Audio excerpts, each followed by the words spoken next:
Allez, bonjour à toutes et à tous, ravi de vous retrouver. Désolé pour le petit retard à l'allumage ce matin, petit problème technique que je viens à peine de résoudre. On s'attaque quand même au programme habituel du mercredi, celui que je vous avais quand même promis la semaine dernière, mais qui a été décalé pour faute de maladie. On corrige donc le QCM ce matin. 10 questions. Je vous avais prévenu que c'était spécifiquement orienté vers les traites de range. Donc il y aura beaucoup évidemment de contextes proches d'eux ou piégeux à ce qui va ressembler à des ranges.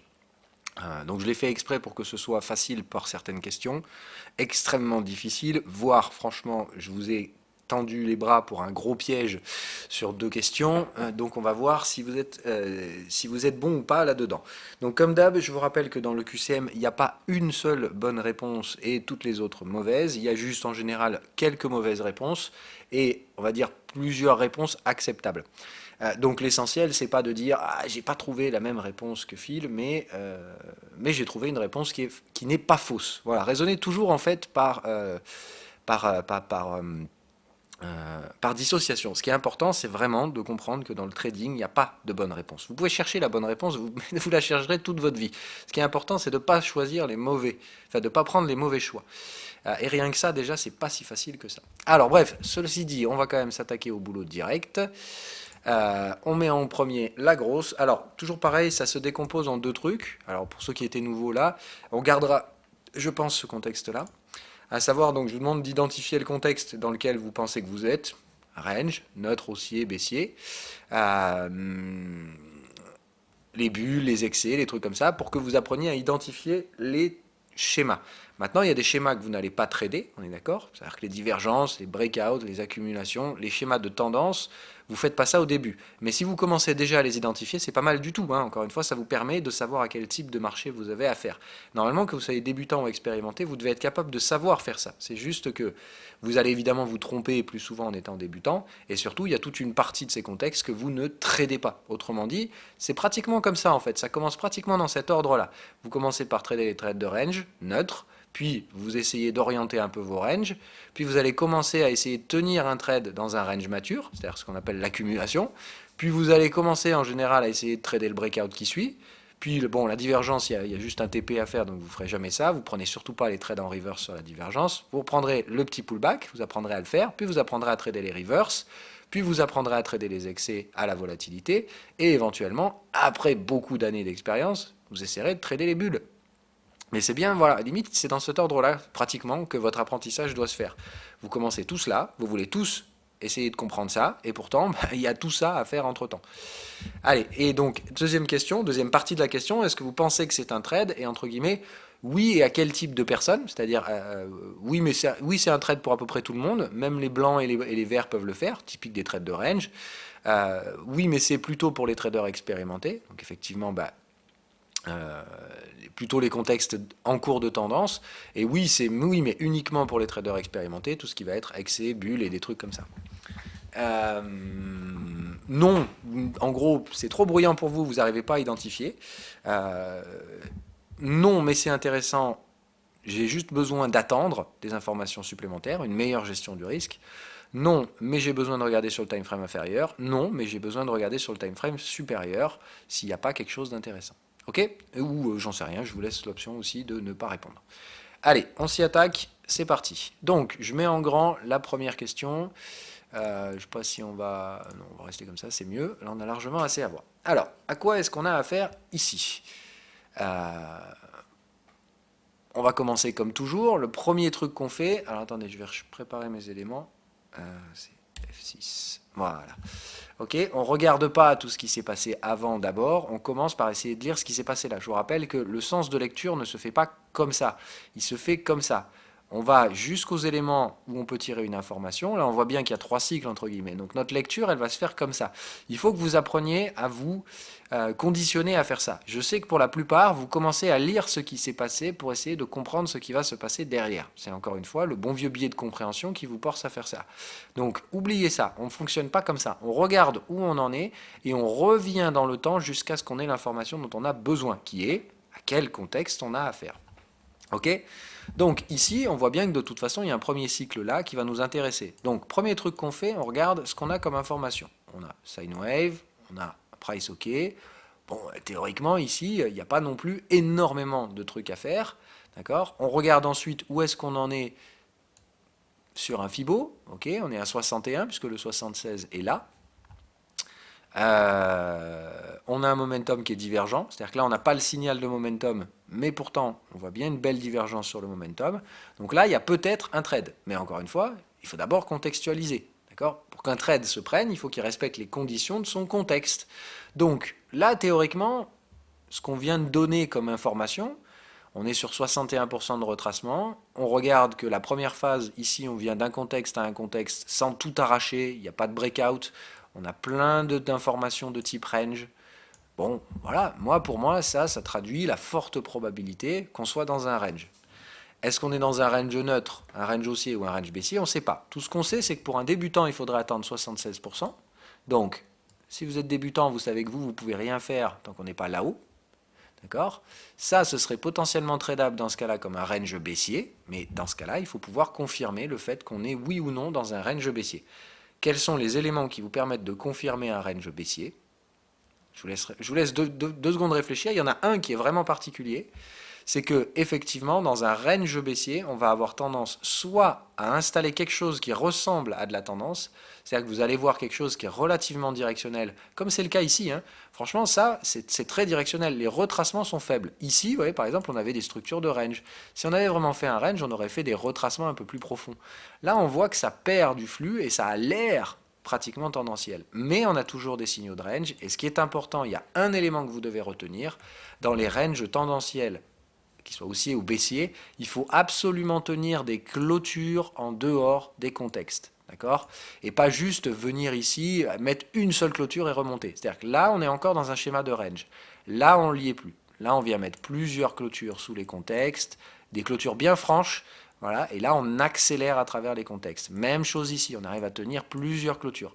Ça montre ça manque d'acheteurs. Voilà. Ça ne veut pas dire que le marché est en tendance baissière, puisque là, très probablement, ici, on avait une tendance baissière. Là, vous voyez qu'on déborde des targets. Donc là, clairement, il y a un sentiment de tendance qui se met en place ici. Et là, on est probablement en train juste de le corriger. Donc, ça sent quand même le range baissier. Donc, on dirait potentiellement ici un mouvement haussier, mais c'est difficile à confirmer. On ne peut pas voir ce qui s'est passé avant. Parce que s'il s'est passé ça avant, en gros, si c'était ça d'abord, puis ça ici, bah, c'est juste un gros range. Hein. Voilà. Mais par rapport à l'information qu'on a là, il y a de fortes chances qu'on soit dans un range baissier. Enfin, dans un range baissier. Enfin, le range baissier, c'est ça. Hein, voilà. C'est juste, ça veut dire, on continue comme ça. Attendez, je vais changer de couleur, qu'on puisse y voir quelque chose quand je projette dans le futur. Voilà, comme ça, c'est bien. Donc, première vague du range, la deuxième, 61%, un signal, une divergence, sine wave OK, price OK, le triangle. Théoriquement, ici, on peut projeter un truc comme ça. Quel est l'objectif d'un trade baissier, d'un trade de range baissier? Vous connaissez la différence entre les ranges neutres et les ranges baissiers. C'est tout simplement que la confirmation, elle se fait ici. Pardon. La validation se fait toujours au même endroit, hein, c'est-à-dire vous validez votre trade et vous réduisez la taille du risque que vous prenez dès qu'on vient choper le canal de tendance. D'accord? Mais dans un range normal, normalement, votre TP, il est à 76% de retracement de cette vague. D'accord? C'est-à-dire dès qu'on atteint 76%, vous prenez votre TP. Là, ce ne sera pas le cas. D'accord? Là, la confirmation, c'est quand vous atteignez le contexte. Donc, autrement dit, ça ferait validation, confirmation. Et votre objectif se trouve toujours sur le support suivant, sous le support précédent. D'accord? Et vous récupérez vos gains sous les contextes. D'accord? C'est-à-dire que c'est quand le marché déborde les contextes acheteurs que vous récupérez vos gains. Donc, vous savez comment on récupère sur ces trades-là.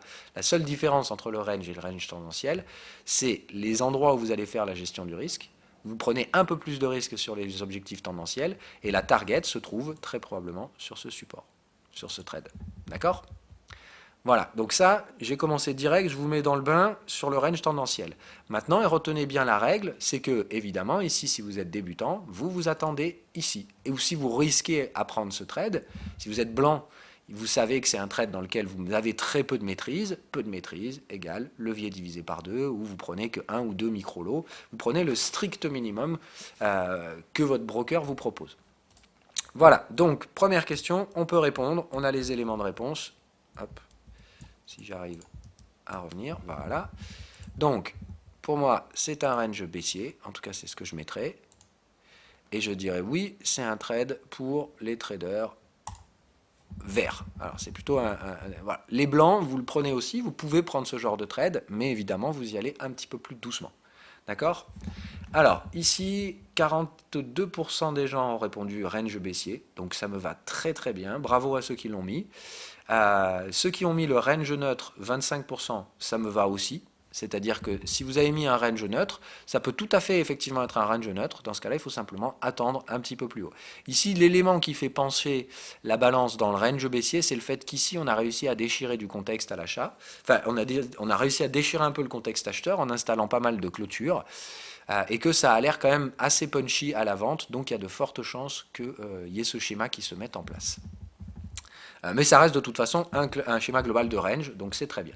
Parmi les autres réponses, il y en a 11% qui ont mis bullish range. Alors ça, je ne comprends pas. C'est possible, mais ça me semble pas possible. Enfin, pour l'instant, c'est pas possible. Vous voyez, par exemple, la différence, là, dès qu'on vient essayer de tenir des clôtures, hop, ça rejette. Voilà, c'est typiquement l'exemple où vous voyez que ça résiste plus fortement à l'avance qu'à l'achat. Hein, vous voyez, là, ce genre d'installation de 2-3 clôtures, comme j'ai dit, ça, c'est pas suffisant pour considérer un range vendeur. C'est un peu comme ça, on déborde un peu le contexte, et dès qu'on déborde, ça bloque. Là, vous voyez bien qu'ici, ça n'a pas été le cas. Ça a débloqué, bloqué, et boum, c'est passé, et on a déchiré le contexte. Ça, c'est vraiment typique du range orienté. Ça tire plus fort d'un côté que de l'autre. Ok ? Et le reste, c'est des réponses marginales. Donc voilà, globalement, ici, ça me va. Puisque, alors ceux qui ont, par contre, il y en a 10% enfin 9% de trend d'accumulation. Ça, c'est vraiment une mauvaise réponse. Ici, il n'y a pas d'accumulation en tendance. Là, vous êtes complètement hors jeu quand vous faites ça. Hein. Alors, je sais que vous allez pouvoir vous dire l'accumulation, elle s'est produite là. Attendez, hop. Vous allez dire, ouais, effectivement, on fait contexte, canal de tendance, contexte. Mais rappelez-vous une chose, d'accord? La tendance, c'est vraiment un état de marché relativement rare déjà. La plupart du temps, on est dans des ranges. Et puis, c'est surtout que là, vous voyez bien qu'il y a un schéma tendanciel qui avait l'air de se mettre en place. Et c'est surtout que les accumulations et les phases préparatives de tendance, elles sont spéculatives d'une part, c'est pour ça que vous ne les faites pas quand vous êtes débutant, mais c'est surtout que ça fait suite à un range mature. Donc avant de me répondre accumulation, il faut toujours que vous voyez un range qui est fait 3 fois, tac, tac, tac, entre les contextes. Contexte acheteur, vendeur. Autrement dit, ici, s'il devait y avoir accumulation, il faudrait venir là une fois de plus, remonter et accumuler ici. Ça, il y aurait potentiellement accumulation comme ça. Là, c'est clairement pas le cas, donc non. Là, accumulation et toutes les réponses de tendance sont des mauvaises réponses. Mais là, globalement, hein, entre les 42 et 25% de gens qui ont répondu soit range neutre, soit range baissier, vous êtes très largement dans les bonnes réponses pour ma part. Donc ça me va. Alors ici, vous pouvez mettre aussi oui, mais pour les traders plus expérimentés, hein, il n'y a pas de souci. Mais je pense que les traders verts peuvent prendre ce genre de trade. Normalement, en vert, vous commencez à apprécier un peu plus les trades de range orientés, donc les ranges tendanciels. Mais vous y allez encore doucement. Tant que vous ne maîtrisez pas, toujours la sécurité, c'est la question principale. Alors, ici, à quoi on a affaire? Bon, d'accord. Donc, même exercice, on commence. Price OK, alerte de contexte. Alors là déjà, il va falloir faire attention. Quand on a ça, ça veut dire que obligatoirement, il faut, avant de prendre le trade, aller voir sur le contexte supérieur. Ça veut dire aussi que quoi qu'il arrive, ça va être un trade risqué. D'accord? Donc ça veut dire que si vous prenez un trade ici, il sera risqué. Donc il faudra de toute façon ici augmenter la taille du stop et réduire le levier. Donc là, quoi qu'il arrive, vous avez déjà une information de money management. C'est soit il faudra être expérimenté et bien vérifier son contexte au-dessus, soit si vous êtes débutant et que vous avez quand même vos conditions ici, vous pouvez prendre le trade, mais par contre il faudra y aller tout doux. Il faudra y aller plus doucement. Le risque est plus grand, donc vous réduisez le levier prise de risque.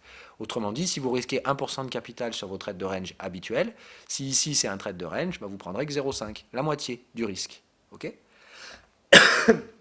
Et vous ne mettez pas un stop loss 2 fois plus grand. Mais là, pour le coup, ça vous laisse la possibilité de réajuster en cas de possibilité. C'est-à-dire que là, si le marché derrière, admettons c'est un trade de range, il vient ici, il vient vous chatouiller le stop. Et bien, si vous estimez que vous voulez rester en position, vous pouvez pousser le stop. C'est la seule condition où vous pouvez le faire. En fait, vous prenez moins de risques au début, Et vous allez pouvoir reprendre du risque après. Si vous le décidez, mais il faut avoir des informations qui vous invitent à penser, quoi. Autrement dit, je sais pas, si on arrive là et qu'on fait ça et qu'ici on vous met du exit, bah oui, c'est intéressant de commencer à repousser un peu le stop. Mais vous pouvez le faire uniquement parce que vous avez préparé une marge de manœuvre en amont. On repousse pas le stop autrement, sinon ça sert à rien, ça c'est débile. Mais de repousser le stop si vous aviez calculé que la prise de risque ici était plus grande avant, ça par contre c'est possible. Évidemment, pas si vous êtes blanc ou vert, hein. Ça je parle plus pour les jaunes, où vous comprenez déjà un peu plus les mécanismes de gestion du risque. Vous comprenez que si vous avez réduit votre risque à la base, vous pouvez le réaugmenter un peu après dans une certaine mesure, évidemment. Bref, voilà nos éléments. Donc oui, il peut y avoir un trade, mais s'il y a un trade, il va être risqué. Allez, on remonte dans le temps, donc on regarde toujours les mouvements globaux, d'accord. Essayez de regarder, essayez d'effacer les vagues de votre tête, d'accord, les allers-retours du prix, et vous regardez simplement les contacts de contexte. Ça fait un contexte, canal de tendance, contexte, contexte. Ok, donc là, maintenant vous essayez de simplifier. En gros, tout ça, ça sert à rien, d'accord. Donc le seul mouvement qu'on a, c'est ça et ça. Ok. Maintenant, on va lire le mouvement précédent. Qu'est-ce qui s'est passé ici?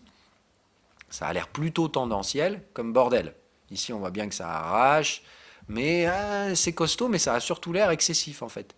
C'est-à-dire que là, moi, je ne vois pas nécessairement une structure de tendance, puisqu'il est où le pullback, il est où l'excès final. J'ai plutôt l'impression qu'ici, on avait affaire à un marché bien, bien, bien catalysé, qui a tout simplement arraché les contextes, acheteurs et vendeurs. D'accord. Donc cette phase-là, c'est pas de la tendance, ça c'est de l'excès. Et il faut que vous appreniez à différencier les deux. Ici, on a vraiment affaire à un marché excessif. Donc, une phase de marché excessive qu'on est potentiellement en train de normaliser. D'accord. Ça tapote derrière dans les deux sens. Donc on résume. On fait contexte à contexte. Ici, on a une phase de marché plutôt excessive. Bon, ben, ça pue le range, hein, on ne peut pas faire mieux que ça. C'est-à-dire que là, on est très probablement sur une troisième borne de range. Le bottom, la première borne de range, d'accord, ça fait 1, 2, et là, on est en train de faire la troisième. Quelles sont les règles? À 76%, ça tombe bien, on y est. Sous le contexte, ça tombe bien, on y est. Bon, ben voilà, moi je ne peux pas faire simple, hein, je ne peux pas faire plus compliqué. J'ai des signaux de range relativement évidents un peu partout. Ça tape bien les contextes se sont renormalisés après la phase d'excès, on voit bien que là les contextes sont bien joints, il n'y a pas de problème, et on tape contexte à contexte. Bah voilà, moi ça me paraît plutôt propre pour dire ici il y a un trade de range, tout ce qu'il y a de plus classique que vous pouvez prendre avec une gestion du risque relativement confortable pour un range, c'est-à-dire que dès que ça survend, aux bornes du range, théoriquement, on repart dans l'autre sens. Donc ici, il y a bien un trade, il n'y a pas besoin d'y passer 107 ans. Sur cet exemple-là, on va avancer un petit peu plus vite. Voilà. Alors ici, pour moi, c'est un range, tout ce qu'il y a de plus neutre. On ne sait pas trop où ça va, on sait qu'en gros, on est en train d'essayer de normaliser l'excès qui s'est mis en place. Pour moi, c'est un trade à faible risque pour tout le monde. Maintenant, voilà, l'alerte de contexte. Okay, donc là, ceux qui ont répondu, c'est un trade à faible risque. Globalement, moi je dis oui, ok, hein, mais voilà.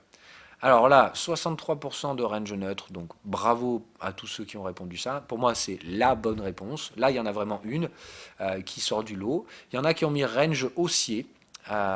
C'est possible, mais le range haussier, on aurait dû se retourner dans le contexte. D'accord. Il faut bien que vous compreniez cette notion-là.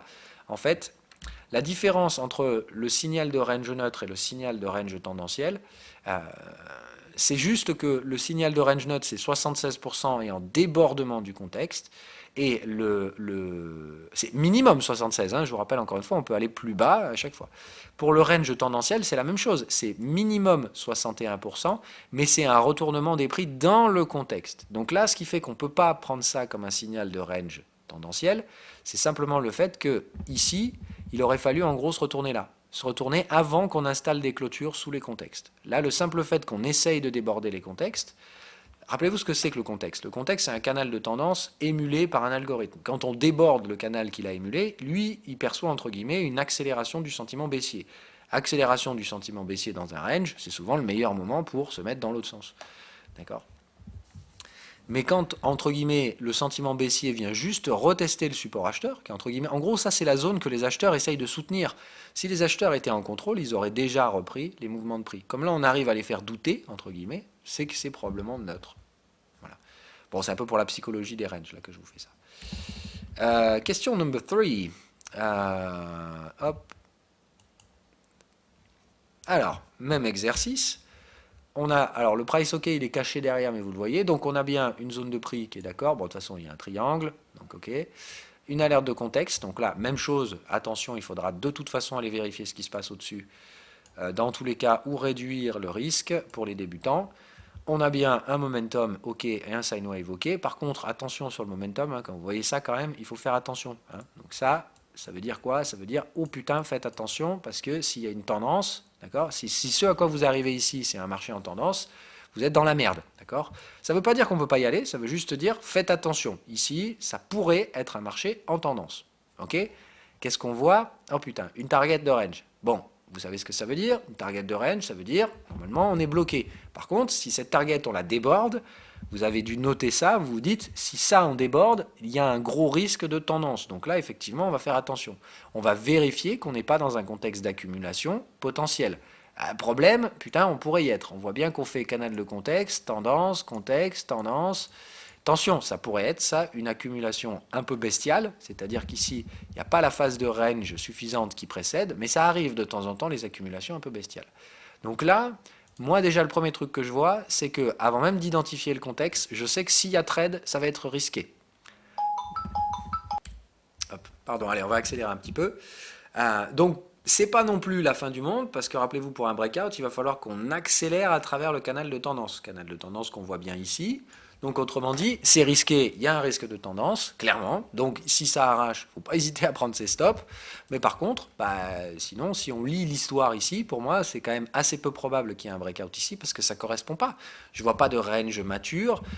Et l'accumulation ici, même si elle a l'air un peu bestiale, pour moi, ça rassemble surtout à un trade de range. Maintenant, celui-là, je l'ai pris volontairement, et je me rappelle pourquoi je vous ai mis celui-là, parce que ça, je veux vous faire sentir le risque. Je vous ai mis quasiment que des trades de range aujourd'hui. Mais je veux que vous arriviez à voir lesquels sont easy, on y va tout de suite, no suicide, pas de gestion du, enfin pas de problème sur la gestion du risque, tout va bien, on prend le trade. Et ceux où, voilà, que vous commenciez à apprécier le niveau de difficulté des différents ranges. Celui-là, il est vraiment costaud. Là, il y a un range que vous preniez, il y a un risque que vous preniez une tendance dans la gueule. Donc là, il faut surtout pas prendre trop de risques sur ce type de trade. C'est pas là où il faut risquer 2% de capital, c'est clairement pas là où il faut mettre un stop serré. Hein, voilà. Donc là, on fait attention à ça, mais si on lit le mouvement de marché, d'accord, on est toujours sur des breaks de range, enfin sur des breaks, voilà, ça break pas mal, break de range. Oui, il y a une potentielle phase d'accumulation, donc il faut faire attention. Et là, les gens qui vont me répondre accumulation, je ne vais pas dire non. Là, il y a une accumulation potentielle. Mais sinon, bah voilà, on fait quoi? Contexte. À chaque fois qu'on essaye de déborder, ça tient pas. Ça tient pas. Pour moi, ça sent le range neutre. Hein. Je ne peux pas faire mieux, mais voilà. Ici, on ne sait pas trop ce qu'il y a eu, mais on voit bien que ça peut être un sommet de marché. C'est plutôt probable. Donc cette phase-là, pour moi, elle est relativement indécise. Mais je dirais qu'on a fait un breakout ici. Donc ça ferait breakout, pullback, excès final. Après un mouvement tendanciel, on est généralement en range. J'ai l'impression que c'est ce qu'on est en train de faire ici. Moi, je dirais que le mouvement le plus probable ici, c'est le range, dans lequel vous visez 76% de retracement de cette vague-là. Ça vous fait un truc à peu près par là. Hein, voilà. Donc moi, je dirais que c'est ça qu'il faut faire ici. Il faut prendre son TP là, pas chercher à viser autre chose, pas chercher à viser plus bas, mais juste se dire, on vient ici et on comprime, soit en format triangle, soit on continue, on s'en fout. Vous ne cherchez pas à savoir, c'est juste que c'est un range neutre, vous ne savez pas quelle forme il va prendre, donc vous acceptez toutes les formes. Ici, ça peut finir en triangle et ainsi de suite, on s'en fout. Voilà, d'accord? Il faut bien que vous compreniez que le but n'est pas de cadrer le marché dans un range. Ici, on sait qu'on a un range, qu'on ne peut pas vraiment le cadrer, donc on va essayer de profiter d'un seul trade à faible risque dedans. Ok? Alors, hop. Du coup, question numéro 3, c'est un range neutre pour ma part. Je pense que c'est un trade à faible risque, mais j'y mettrai quand même ici. Bon, allez, si, c'est un trade à faible risque, mais il faut que vous arriviez à sentir le risque. C'est-à-dire que les trades de range, tout le monde peut les prendre, mais par contre, faites bien attention ici, le niveau de risque associé à ce trade est quand même relativement important.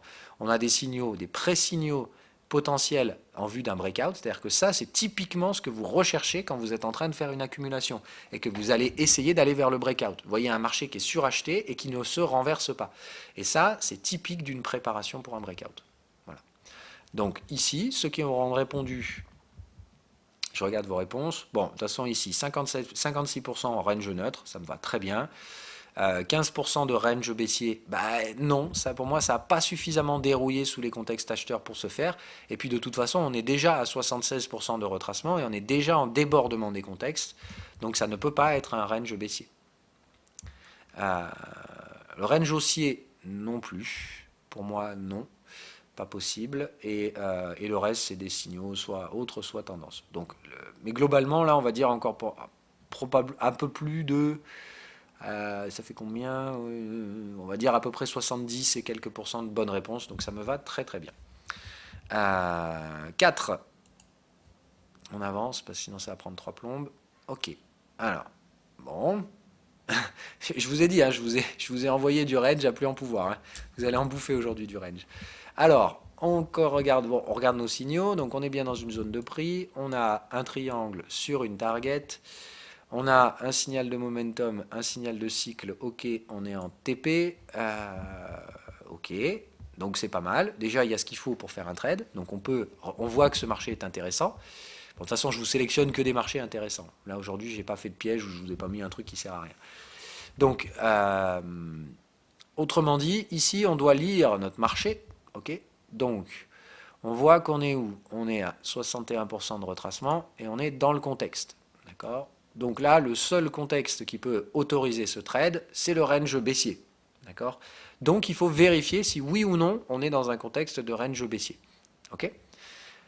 Sinon, pour les débutants, de toute façon, vous attendez là. Hein. C'est de dire, ici, il y a peut-être un trade, mais que pour ceux qui maîtrisent les ranges baissiers, et il faut être suffisamment malin pour pouvoir le vérifier, le range baissier. Ok. Alors, contexte à contexte, ok. Contexte à contexte, ok. On est bien sur la troisième borne de range, ça va. Est-ce qu'on a bien débordé les contextes acheteurs avec des clôtures? Oui, c'est bien, c'est propre. Donc là, est-ce qu'on peut trader un range baissier?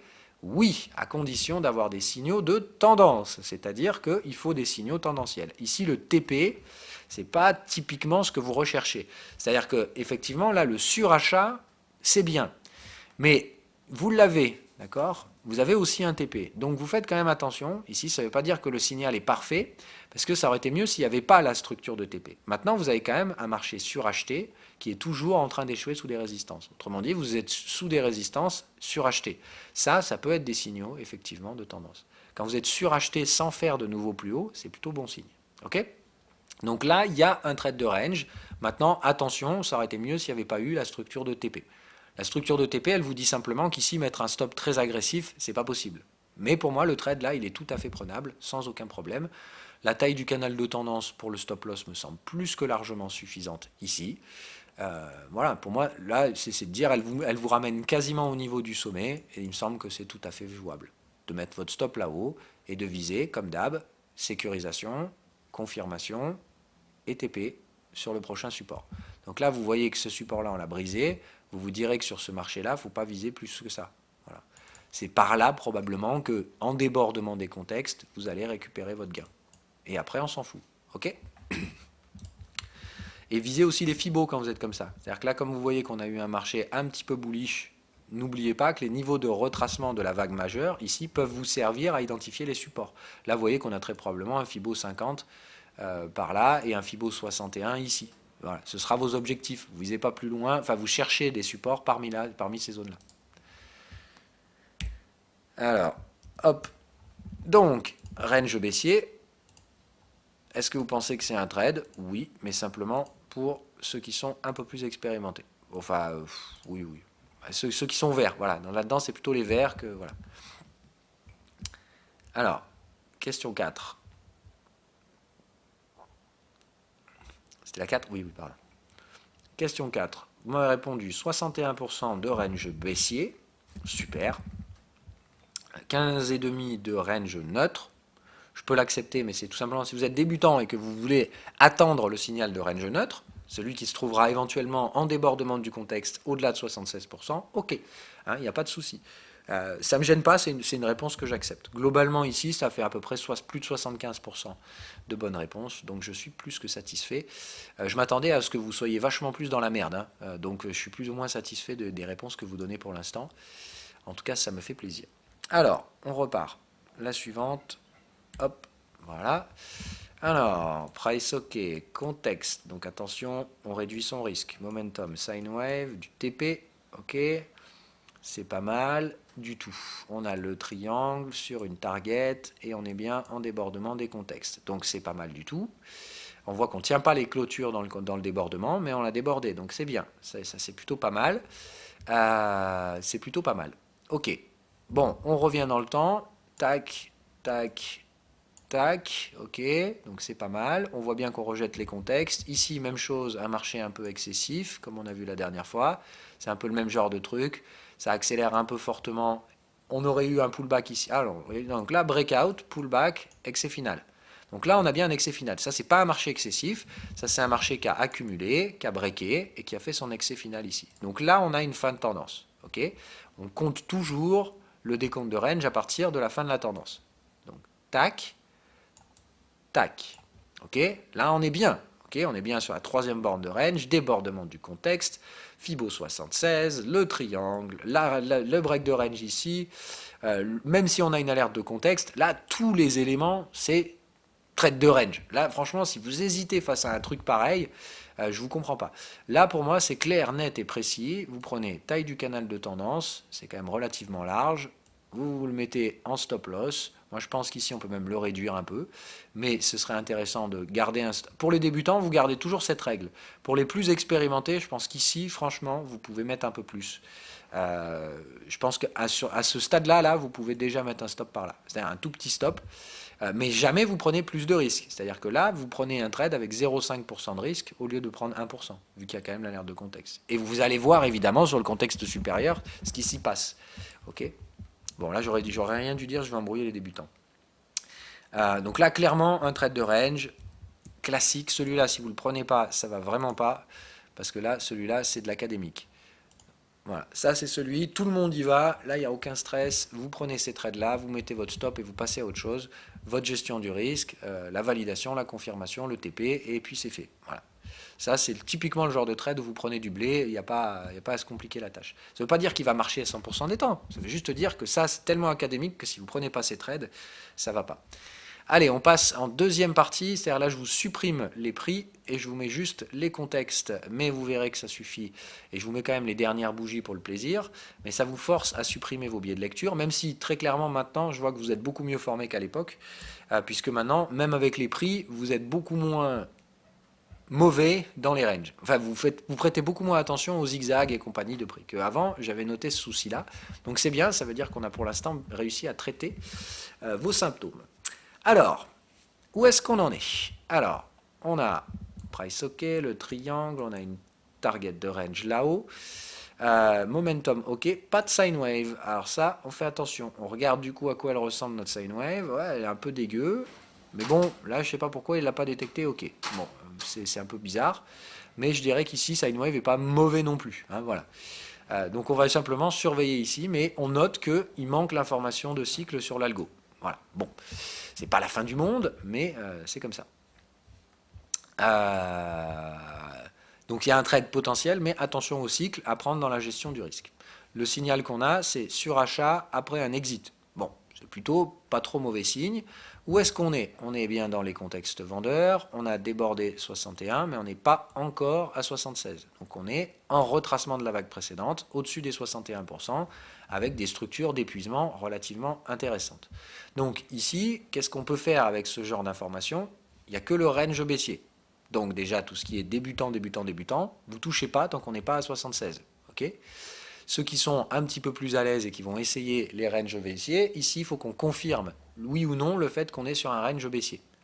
Alors là, comme vous ne voyez pas les clôtures, d'accord, c'est plus emmerdant. Okay, mais ici, il y a d'autres éléments que vous pouvez... C'est-à-dire que vous pouvez trouver les informations quand même. D'accord, rappelez-vous que même si vous ne voyez pas les bougies ici, et ça, je vous le rappelle, si vous êtes débutant et que vous avez du mal à lire les indicateurs et tout ça, c'est souvent que vous avez du mal à lire le prix.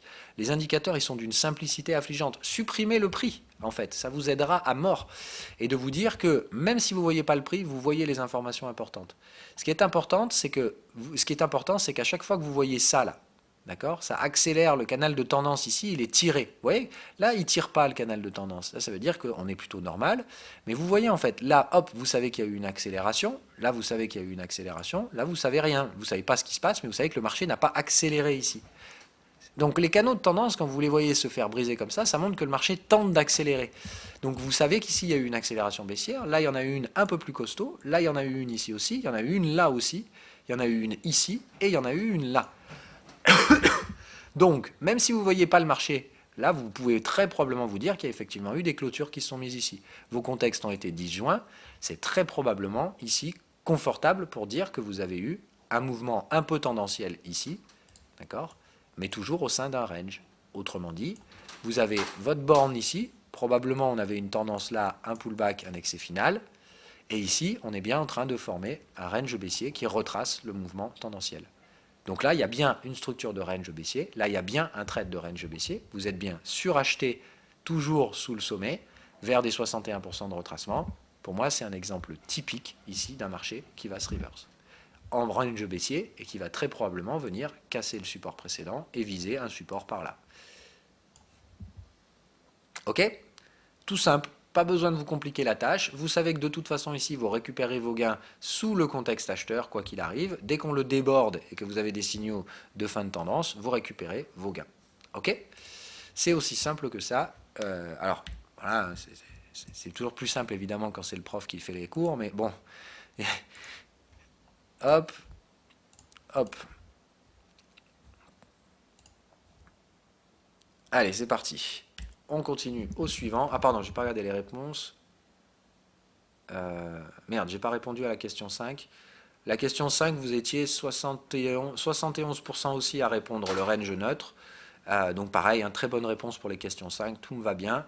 Question 6. Alors, 62% de range baissier. Bon, bah, putain, franchement, c'est bien. Hein, franchement, je suis très content de vous. D'habitude, c'est plus éparse, les réponses. Mais là, ça me va très bien. Plus 18% de range neutre, même chose. Ça fait plus de 75% de réponses acceptables. Donc, franchement, c'est très très bien. Hein. Je m'attendais à ce que vous galériez vos races. Et pourtant, bah, vous me surprenez positivement. Donc, ça montre que le travail que je vous fais sur le range, il est bien et ça montre que surtout vous progressez. Donc c'est vraiment cool. Je pense que on progresse bien. Si vous commencez à maîtriser vos trades de range, c'est déjà très bien. Alors ici, pourquoi je vous ai mis ça? Red Funky celui-là. Ok. Ah oui, je vous ai mis autre chose là. Ça c'est pas bon. Enfin, on va voir. Bon, alors, ça c'est pas un range, mais ça me paraît bizarre ça. Attendez, il y a un truc qui me paraît chelou là. Oh si, je vous ai bien mis ça. Bon, c'est bizarre. Ok. D'accord. Bon, ça n'a rien à voir avec ce que j'ai dû. Je sais pas pourquoi je vous ai mis ce truc-là. Je m'en souviens même plus. Mais c'est pas grave, on va faire l'analyse quand même. Donc, analyse de contexte, squeeze, momentum, sine wave, price ok, signal divergent, ok. Donc ça, quand vous avez ce genre de truc-là, vous regardez où on trade. On a bien le triangle. On trade à proximité d'un Fibo 38%. On trade au niveau du canal de tendance, le contexte est très loin, et on a une target de break ici. D'accord? Donc là, à court terme, le schéma que vous avez, ça représente quoi à peu près comme trade? Alors c'est pas un trade de range, hein, je vous le dis direct, c'est pas du tout un trade de range. Et ça représente quoi à peu près ce genre de truc? Bon, voilà, on va pas faire simple, ça peut être des signaux de tendance. En tout cas, là, on recherche parmi les contextes de tendance. Donc là, quel type de truc on pourrait à quelle étape de la tendance on pourrait avoir à faire? Bon, bah, très probablement ici la phase breakout. On voit bien que là c'est même pas de l'arrachage. Le canal de tendance, il arrive même pas à s'y mettre là. Donc le canal de tendance ici il se fait déchirave. On est en train d'arracher les targets. Donc c'est bien ici que se fait le breakout. Ok, là on a toute la phase d'accélération, ça pousse, ça pousse, ça pousse. Là on a probablement la divergence. Ok, et bah voilà, hein. De toute façon, on voit bien, hein. Je vous dis, il n'y a pas besoin de voir les prix. Hein. Là, vous voyez bien une grosse accélération, le canal de tendance se latéralise un peu, et là, hop, vous savez qu'on est passé ici. Là, le canal de tendance a repris un shoot. Ah bah non, je dis n'importe quoi. Pourquoi il n'est pas passé là d'ailleurs? C'est très très étrange comme système. Pourquoi il a réussi à accélérer le canal de tendance? Oh, c'est très très bizarre. Faudra que j'aille regarder ça. Bref, bon, de toute façon, on a notre excès final ici. Très probablement, on n'a pas l'info ici, mais ça a dû faire ça, ça, ça. Donc, on a bien la divergence. Donc là, est-ce qu'on est dans un contexte de pullback? Oui. d'accord? On est proche du Fibo 38, donc ce serait mieux si on l'avait testé, mais on en est relativement suffisamment proche. Donc là, typiquement, vous avez affaire effectivement à un trade de pullback. Ça reste un squeeze sur le momentum, donc on y va tout doux. Oula. Pardon. Donc on y va tout doux, bien évidemment, mais les squeezes dans les tendances favorisent toujours le sens de la tendance. Donc normalement, le squeeze ici, c'est un risque potentiel, d'accord? Mais je pense qu'ici, vous pouvez sans problème prendre le trade de pullback. Alors, hop, hop, hop. Donc ici, je ne sais pas pourquoi il me semblait que je vous avais mis que des ranges, mais j'ai dû me dire, allez, je vais leur mettre un petit truc différent pour faire chier le monde. Je me souviens plus, c'était il y a 2 semaines du coup. Oui, mais c'est uniquement pour les traders expérimentés, ceux qui savent trader les tendances. Alors, question numéro 7. Bah putain, oh, 66% de gens qui ont trouvé le pullback. Bon, bah c'est bien, ça me plaît beaucoup. Les autres réponses sont très diversifiées, autrement dit, bah c'est bien, 2/3 de bonnes réponses. Et après, vous m'avez mis quoi? Oui pour les pros, oui pour les traders expérimentés en majorité. Et il y en a qui ont répondu non, ce n'est que du bruit. Donc c'est bien pour ceux qui sont débutants, hein, que vous n'ayez pas... voilà. Donc ça me paraît pas mal du tout. En tout cas, c'est très bien. Là, c'est clairement un trade de pullback. Il n'y a rien de mieux à dire là-dessus. Allez, le 8. Hop. Alors, price OK, on est sur les contextes. Il y a le petit triangle bleu, même si vous ne le voyez pas, il est juste un petit peu planqué là derrière. Moi, je le vois sur des pixels. Alerte de contexte. Squeeze. Momentum OK, sine wave OK. Et TP. OK. Donc, déjà, en termes de gestion du risque, ici, obligé d'aller voir le contexte ou de réduire les leviers si vous êtes un trader débutant. Ok, on note qu'on est toujours sur des targets de range. On essaye de déborder, mais pour l'instant, ça passe pas trop. Hein, d'accord. Celles-là, on les déborde doucement. Après, je ne sais pas combien de bougies on a passé là. Mais non, je pense qu'on a passé les 30 bougies à plat. Bref, on a quand même des signaux relativement intéressants. Ok, on en est où? On n'est toujours pas en débordement des contextes. Ça ne déborde pas. On est entre 61 et 76. D'accord. Les TP et trucs comme ça, c'est les signaux typiques des ranges. Hein. Donc là, on est effectivement très probablement dans un contexte de range. Donc on va essayer de vérifier tout ça. Donc on remonte dans le temps les vagues. Ok. Donc on va essayer de vérifier si oui ou non on est dans un contexte de range. Ok. On va bien du contexte acheteur. Enfin, on est bien dans le contexte acheteur, mais on vient du contexte vendeur. Hop, avant, on vient bien du contexte acheteur. On voit qu'ici, on a tenté des accélérations, mais qu'on n'arrive pas à installer des tendances. Là, ça aurait pu être un breakout. Hein. Enfin, on voit ici qu'on déborde des targets. Donc ici, ok, on a probablement réussi à installer pas mal de clôtures. Vous voyez bien votre contexte résistant qui s'est fait arracher la gueule. Est-ce qu'ici, on peut être dans un range acheteur?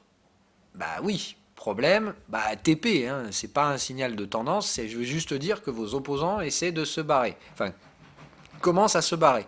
Et vous avez un squeeze.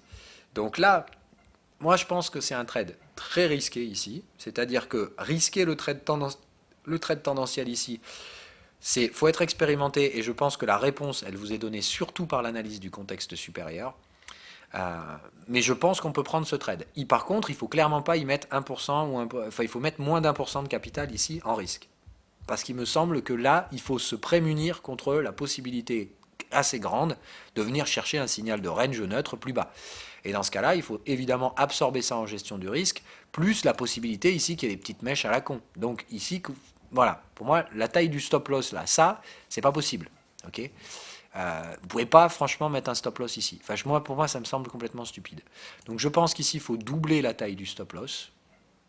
Et je pense que du coup, ici, il faut prendre un risque limité. Ok.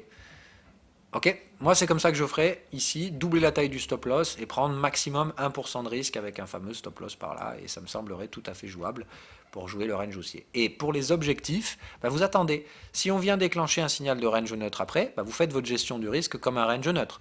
Si on se renverse ici et que le squeeze fait partir les prix directs à l'achat, eh bah vous validez votre trade, vous le confirmez sur le canal de contexte et vous visez le débordement du sommet qu'on a fait par là. Ok. Et dans ce cas-là, vous visez un range acheteur. Mais là, comme vous ne savez pas et que le faisceau d'informations n'est pas suffisant, bah, vous allez éventuellement prendre le trade. Moi, je le ferai, hein, je prends le trade quand même. Je prends le chaos derrière qui peut suivre en gestion du risque. Autrement dit, je prends moins de risques pour autoriser plus de mouvements de prix. Et après, en fonction de la validation, je regarde comment les prix ont réagi. D'accord ?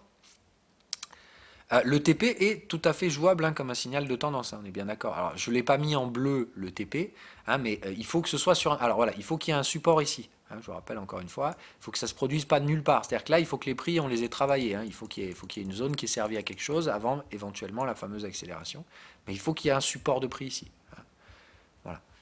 Il faut bien que ça se passe... Il faut que ça se passe quelque part, le TP. Si ça se passe nulle part, le TP, c'est compliqué. Hein, voilà, ça reste un signal gris. Hop. Tac, tac, on y est. Alors, question 8. Vous avez mis quoi? Pour la plupart. Range neutre. Donc ça me va, hein, pour le range neutre. Maintenant, ici, la réponse range tendancielle me va aussi, mais range haussier. Donc là, grosso merdo, ça fait à peu près 70% de bonnes réponses là aussi. Donc on n'est pas trop mal du tout. Moi, ici, je mettrais effectivement le range haussier. Je pense qu'on peut le prendre, même s'il est risqué.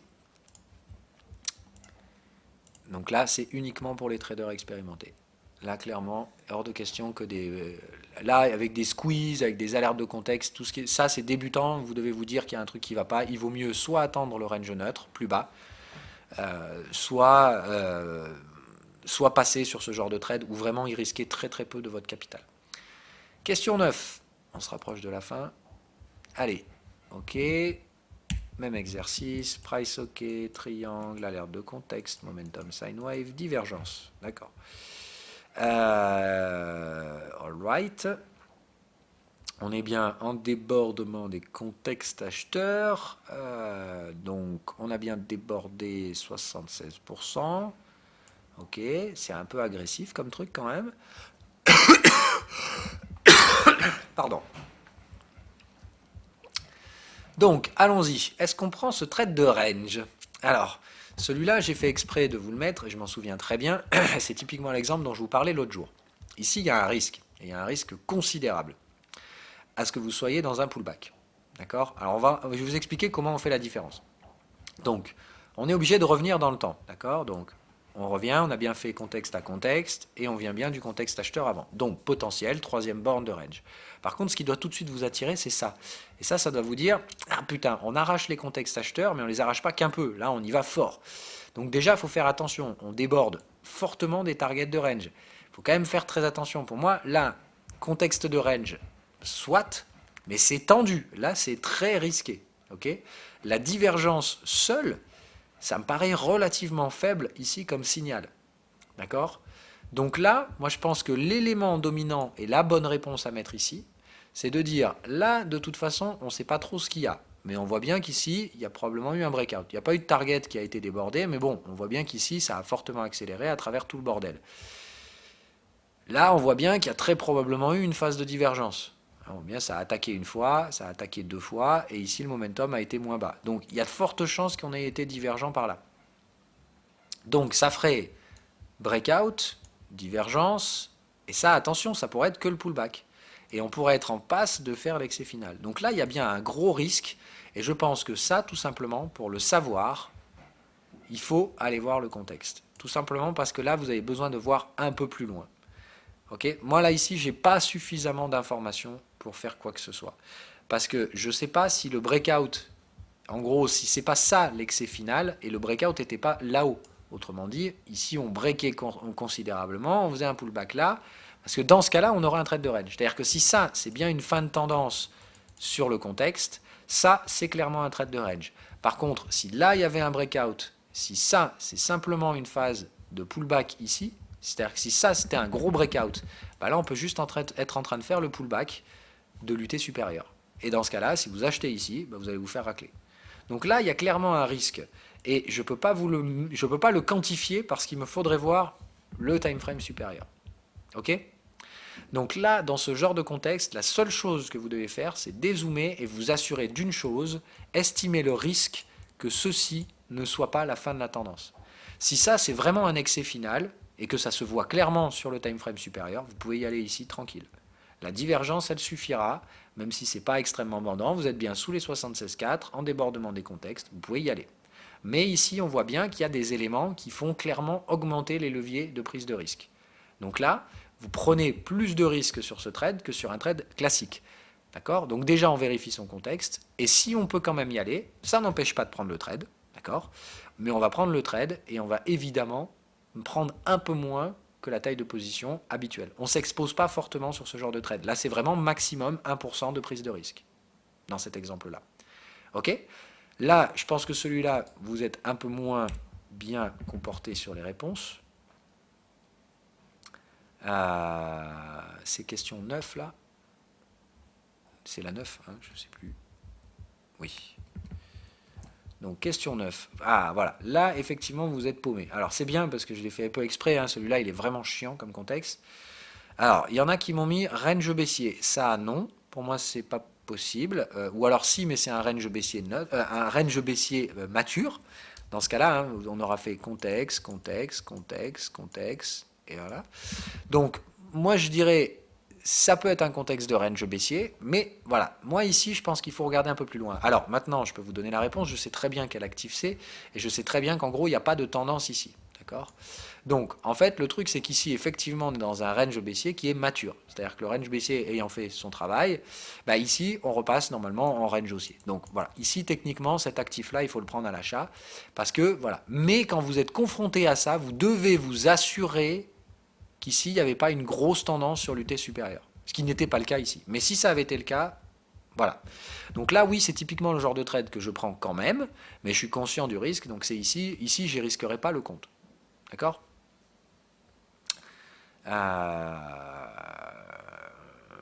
Alors, vous m'avez mis donc 29% de range baissier. Oui, mais l'étape de range baissier, elle était là. Voilà. C'est-à-dire que, en fait, votre range baissier, là où vous pouviez le trader, c'était ici. Voilà. C'est sur ce sommet-là que vous pouviez chercher les signaux de range baissier. Ok? Là, vous voyez bien, on débordait les contextes, on y tenait probablement des clôtures, il y avait tout ce qu'il fallait, mais c'était là que vous deviez prendre le range baissier. Ok? Donc là, il est mature, il a fait entre guillemets borne 1, 2, 3, 4. Donc là, on est à plus de 4 bornes. Ici, on est en train d'essayer, on serait théoriquement en train d'essayer de faire la sixième. Ça ne vous intéresse pas. Moi, à ce stade-là, je pense qu'ici, voilà. Donc c'est un range neutre, mais je vous dis ici, très probablement, on ira faire ça derrière. Ça, c'est typique d'un Forex. Voilà, pour vous faire un peu simple. 23% de range, 24% de range neutre, ça me va très bien. Donc ici, vous êtes un peu planté, mais bon, voilà, je vous ai clairement ici foutu dans la merde. Donc il y a un range neutre ici, tradable. Maintenant, clairement, je pense que ça, c'est hors de portée pour les débutants. Donc là, moi, je vais vous dire range neutre. Et c'est oui, mais pour les traders expérimentés.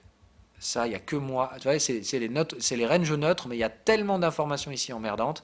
Donc c'est oui pour les traders expérimentés. Et la seule bonne réponse pour moi ici, c'est non, mais il faut aller voir sur le time frame supérieur. Voilà. Ça pour moi, c'est celle-là la bonne réponse. Je vais aller regarder si c'est ça que vous avez mis. Et voilà, là 38%, c'est la réponse majoritaire.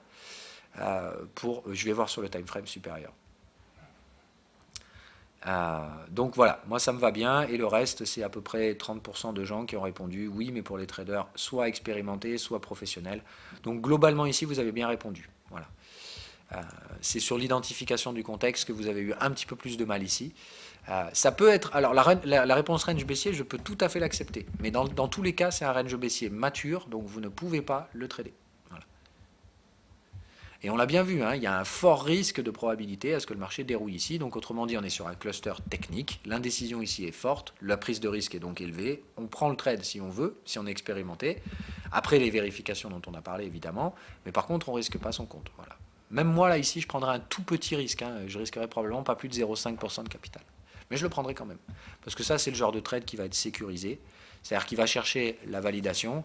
Et une fois que vous êtes validé, vous risquez pratiquement plus rien. Autrement dit, derrière, vous risquez 0,1% de capital. Et moi, je m'en fous de risquer 0,1. Tant qu'il y a un gain potentiel derrière, je le prends. Voilà. Allez, 10 et on termine. On va essayer de finir dans le temps de l'heure. Ok. Alors, price, triangle, carré, débordement du contexte, pas de signal de momentum ni de cycle. Bon, là, c'est pas très excitant. Et on est bien en débordement du contexte et on est proche de 76, mais pas encore. Ok, donc là, il faut aller voir, mais on voit qu'on est dans une phase de retracement. Donc, on retourne dans le temps. Hop, contexte, ok. Est-ce que ça, c'est une tendance? Il y a de fortes chances. Est-ce qu'il y a eu pullback et excès final? Oui. Donc moi, je dirais accumulation ici, breakout haussier, on voit bien les contextes qui s'arrachent. Donc là, c'est un peu excessif, hein, d'accord? C'est un peu excessif, mais on voit bien le pullback et l'excès final qui vient terminer la tendance. Donc on est fin de tendance haussière, ça tente de consolider, on n'arrive pas à déborder les contextes ici. Vous voyez, on attaque, mais ici, on a probablement mis quelques clôtures et on est tout de suite reparti. Donc je ne vois pas les prix ici, mais je vois qu'on n'a pas suffisamment accéléré. On n'a pas réussi à disjoindre les contextes. Voilà, bref, ça ne sent pas le range baissier, ça, hein. Donc ici, ça pue surtout le range neutre. Donc là, à mon avis, je pense qu'il faut attendre un peu plus haut, ici. Et après, on joue son range neutre et on vise les 76%. Donc on vise à peu près par là, ces anciennes zones de support. Voilà un peu le contexte de ce genre de trade. Ici, il faut attendre. Voilà. Là, vous n'avez clairement pas le faisceau d'informations suffisant pour prendre ce genre de trade. Voilà. Sur le momentum, on voit une légère divergence, mais clairement, là, pour la gestion du risque, c'est clairement pas suffisant. Voilà. Moi, je pense que là, autrement dit, ce genre de signal-là, la borne de range ici, moi, je pense que je prendrais peut-être un petit quelque chose. Voilà. Mais bon, honnêtement, c'est de dire un petit quelque chose, mais j'attendrai quand même et je garderai du cash pour ça. Ou alors, je vends ici, mais je prends clairement cette zone-là en gestion du risque. Autrement dit, ici, je vais prendre un stop plus large. Moi, je pense que je le prendrai, ce trade. Mais je sais que le marché ici risque de déborder un peu. Donc autrement dit, je serai plutôt patient en me disant, je pense qu'on va essayer d'aller taper un peu plus haut. Ok.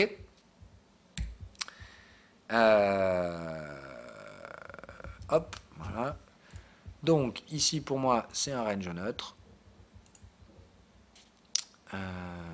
Et du coup on attend. Voilà. Moi j'ai besoin de plus d'informations ici. Qu'est-ce que vous m'avez répondu?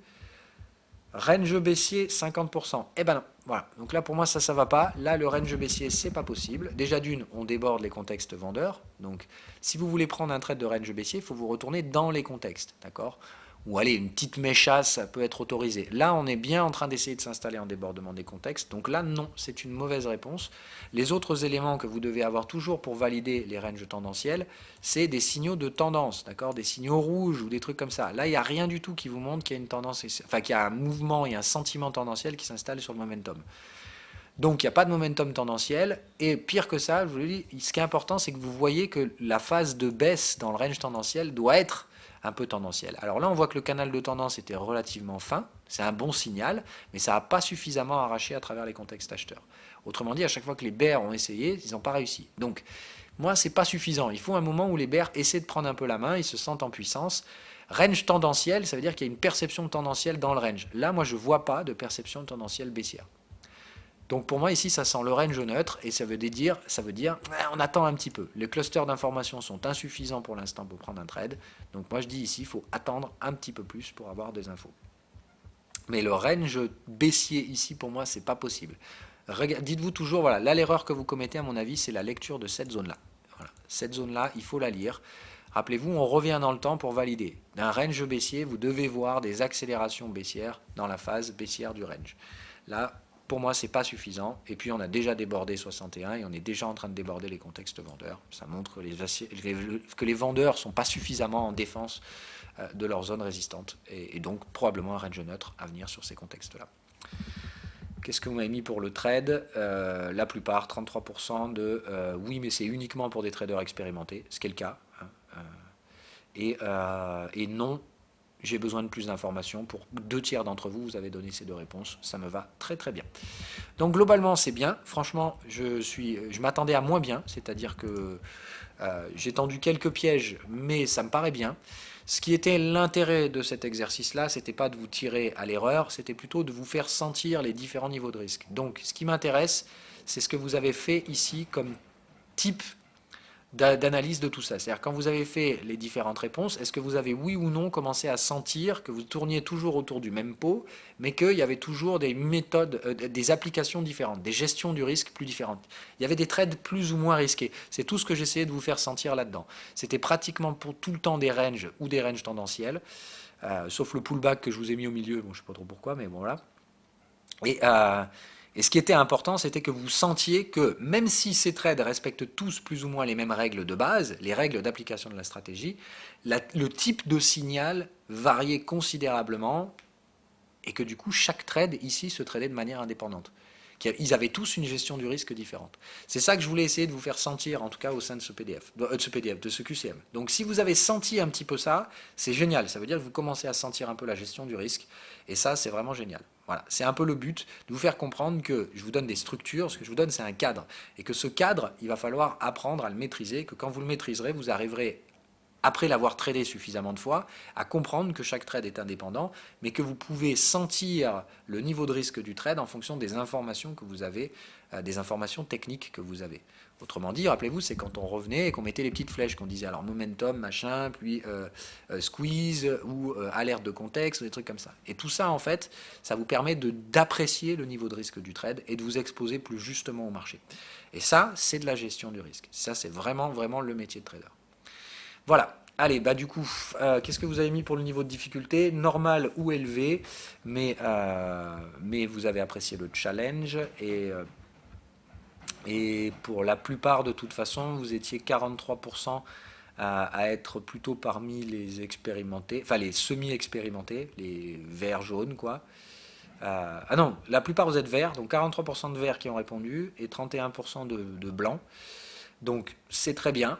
Ça veut dire que là déjà, entre les blancs et les verts, qui représentent ici plus de 75%, vous arrivez à trouver de super bonnes réponses. Dites-vous un truc, hein, si vous êtes parmi les blancs, c'est-à-dire vous êtes vraiment débutant, ça fait quelques mois que vous apprenez la stratégie et tout ça, si vous avez répondu bon à la plupart des réponses ici, franchement bravo, vous êtes en avance. C'est-à-dire que normalement ça prend plus de temps que ça de capter ces trucs-là. Puisque là, je vous ai surtout fait trader des ranges tendanciels. Donc là, vous êtes en avance, c'est bien, vous pouvez vous féliciter. Après, c'est pas le moment d'aller essayer de sauter les étapes, hein, mais c'est bien. Si vous êtes vert et que vous avez trouvé toutes les bonnes réponses ici, enfin, vous avez trouvé beaucoup de bonnes réponses sur les ranges tendanciels, c'est bien. Et si vous avez en plus de ça pu sentir la différence de niveau de risque entre les trades, c'est super, c'est que vous êtes déjà en train de mettre un pied chez les jaunes. Donc c'est très bien. Ok ? Autrement dit, si vous avez fait ça, vous pouvez commencer déjà, si vous êtes vert, à essayer de temps en temps d'essayer de trader des ranges matures en cherchant des accumulations. Voilà, vous pouvez commencer à essayer d'augmenter un peu la prise de risque. Évidemment, vous le faites levier au micro-lot hein, quand vous commencez à un contexte que vous ne maîtrisez pas. N'hésitez pas à demander encore une fois la vérification des gens qui sont plus élevés que vous dans le Discord. Quand vous apprenez un nouveau contexte, vous le détectez, vous n'allez pas prendre le trade comme un TB, vous allez sur Discord et vous dites ok, moi je vois un contexte de pullback, qu'est-ce que vous en pensez les gars? Voilà.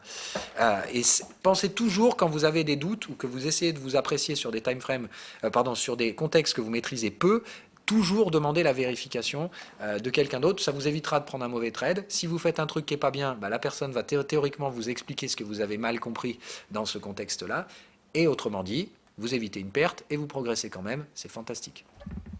Voilà. Sur ce, je vous souhaite à toutes et à tous une bonne journée. Je vous remercie pour votre feedback. Écoutez, je vous dis alors, je vais lire tout le feedback personnellement, hein, je vais le garder pour moi ça. Mais voilà, globalement, franchement, je suis très très très content. Donc voilà, bonne réponse pour la plupart, ça me va beaucoup.